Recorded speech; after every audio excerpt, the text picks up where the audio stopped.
La nouvelle journée de résistance active et permanente du FNDC a presque paralysé les activités dans la commune de Ratoma. Du rond-point de Bambeto à la cité Anko 5, boutiques et magasins ont brillé sous les cadenas. Quelques rares citoyens ont pris le risque d'affronter le quotidien. À Wanindara, en plus de l'arrêt des activités, c'est la psychose. Des manifestants ont affronté les forces de l'ordre à coups de pierre très tôt dans la matinée. À Matoto, réputé être fief du pouvoir, l'on joue son va-tout pour tenter de maintenir le rythme des activités commerciales. Entre succès et échec, Dr Faya Milimono tente de dresser le bilan à mi-parcours de cette journée de mobilisation à l'appel du FNDC. Bon, c'est que l'activité économique est au ralenti. Ça, c'est quand même un premier constat qu'il faut faire.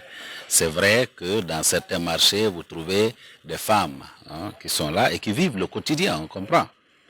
Comprenez, mais la plupart des rues sont complètement vides. On a vu même les routes inter-préfectures qui sont complètement vides parce que actuellement, les Guinéens sont en train de réaliser ce que demande le FNDC, c'est-à-dire la résistance active. Ce membre du Front National pour la défense de la Constitution se souvient des séquelles du 3e mandat ou le septennat du fait général Lansana Conté. Pour lui, cette période est révolue.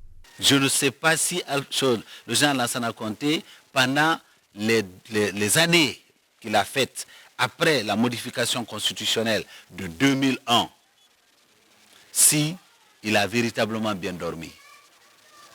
Et personne en Guinée n'a dormi non plus. Parce que la crise était économique, elle était sociale, elle était politique. La faillite est passée par là. Plus de 600 jeunes, depuis 2000 jusqu'en 2010, plus de 600 jeunes ont été fauchés à la fleur de l'âge. Est-ce qu'on veut que l'histoire se répète? Je ne crois pas. Et c'est pour cette raison que nous continuons à interpeller tout un chacun à se lever pour mettre fin à cette forfaiture.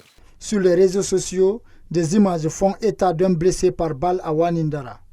Plusieurs sites relayent également la colère d'un groupe de femmes et de jeunes à Kaloum, siège de l'administration centrale.